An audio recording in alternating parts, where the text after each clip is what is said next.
Kasaragod എണ്ണപ്പാറയിൽ CPIM ഓഫീസിന് നേരെ ആക്രമണം. തായന്നൂർ ലോക്കൽ കമ്മിറ്റി ഓഫീസിന്റെ ജനൽ ചില്ലുകളും കൊടിമരവും തകർത്തു. പിന്നിൽ BJP പ്രവർത്തകരെന്ന് CPM ആരോപിച്ചു. പ്രദീപ് നാരായണ വിവരങ്ങൾ ചേർന്നു. പ്രദീപ്, ഏതെങ്കിലും തരത്തിലുള്ള സംഘർഷാവസ്ഥ നിലനിൽക്കുന്ന സ്ഥലമാണോ ഈ തായന്നൂര്?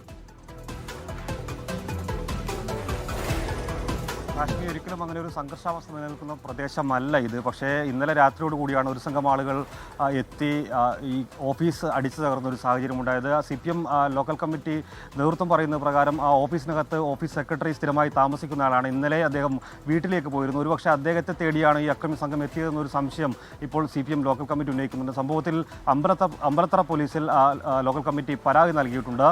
ഈ പ്രദേശത്ത് സംഘടിച്ചെത്തിയ ആളുകൾ ഓഫീസിലെ ജനൽ ചില്ലുകൾ അടിച്ചു തകർത്തു, കൊടിമരങ്ങൾ അറുത്തുമാറ്റി.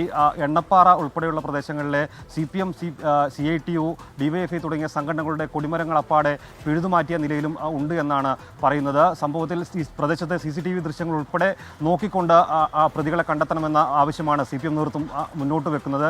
അതേസമയം ഈ ജനൽ ചില്ല് കൊണ്ട് പരിക്കേറ്റ ചിലർ പരിയാരത്തെ മെഡിക്കൽ കോളേജ് ആശുപത്രിയിൽ ചികിത്സ തേടിയെന്ന വിവരവും CPM നേതൃത്വം പങ്കുവെക്കുന്നുണ്ട്. ഹാഷ്മി.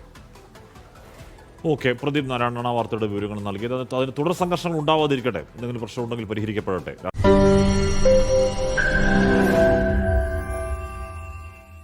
ലോകത്തെവിടെയായാലും ഏത് സമയത്തും 24 വാർത്തകളും ഓഗ്മെന്റഡ് റിയാലിറ്റി പാക്കേജുകളും എക്സ്പ്ലെയിനറുകളും വിശദമായി കാണാൻ ഞങ്ങളുടെ YouTube ചാനൽ നിങ്ങൾക്ക് സബ്സ്ക്രൈബ് ചെയ്യാം.